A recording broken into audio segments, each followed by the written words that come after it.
There, Alexis Neely, family law attorney. All right, if in fact this doctor is the father of these children, as Us Weekly is reporting, can he make any claim at this point? Does he have any sort of rights? Well, he's not going to make any claim here. If he is the father, he entered into some kind of an arrangement that he's clearly willing to uphold. And no, Michael Jackson appears on the birth certificate, and it's really not in his best interest to make a claim anyway because he wants this estate going to those kids. Maybe he'll have some relationship with them on an ongoing basis, and if he is their biological father, that would certainly be a nice thing to have happen. But from a legal perspective, it's completely and totally irrelevant at this point whether he is the father. Michael Jackson will be deemed to be their daddy for all legal purposes. All right, let me throw this out there, though, Alexis. Is it possible, perhaps if the kids turn 18 and they're making decisions on their own and they want to know who their father is and they suspect it may be Uncle Arnold, could they compel him to take some sort of a test? I don't know if they could compel him to take a test, but they could certainly compel him emotionally to take a test and say, hey, if you are our father, we want to know. And from a health perspective, it's a good idea for us to know that anyway.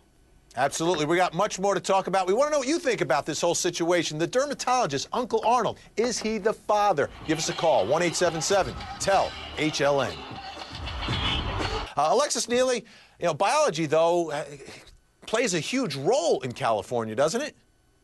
Well, it does if there's not a father listed on the birth certificate. But when a mother and a father, when two people are married and the wife gives birth during the marriage, the person that she's married to is presumptively the father, even if he's not the biological father. And now, because he's also listed on the birth certificate, it's locked in. He's the father. And so, yes, the biology should matter a lot more even if the father passes away, Alexis, even if the father passes away? Even if he is the father, so for legal purposes, he's considered the father for all purposes. Now, that doesn't mean that Dr. Arnold Klein is not going to have a relationship with these kids, and perhaps he already had a relationship with these kids if he was such a great friend of the family and can continue to. Yeah, so that's a wonderful thing to continue. But from a legal perspective, Michael Jackson's the father. He determines who's going to take care of these kids now. He did that in his will, and Katherine Jackson is the named guardian, and it looks like she's going to probably keep guardianship unless something happens to her. Alexis Neely, family law attorney, you know, after watching her speak in front of that crowd, it made a lot of us think, you know what? Will a judge want to hear from her if in fact there ever comes a time and there's a battle for custody for these children? Do you think a judge would want to hear from this 11-year-old girl?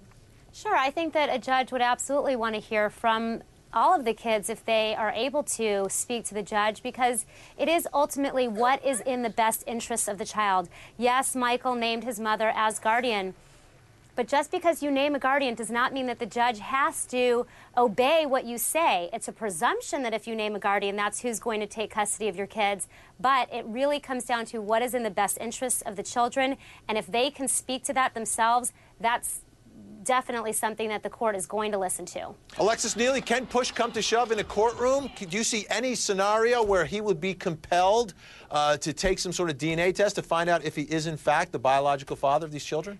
No, I don't see a scenario in which he's going to be compelled at all. Maybe later when the kids are older, they'll ask him to, and maybe he'll admit it to them. It'll be something that's always private, but I don't see any situation in which he'll be compelled to give up his DNA and be linked as their actual father. So I don't know what the push comes to shove will actually be.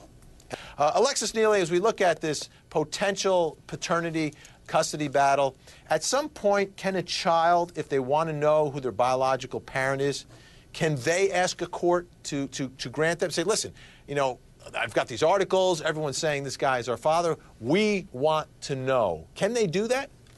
Probably not. They're probably not going to be able to go to court and ask the court to force him to do a DNA test, but they could certainly go to him and say, hey, Uncle Arnie, are you really our dad? And have a real heart-to-heart with him one-on-one, which, again, they may want to do for health considerations. If he really is their father, that could help them down the road if there's any health problems that were passed down. But I don't think they're going to be able to go into court and force him to submit to a DNA test. Can't compel him. Thanks so much to our panel.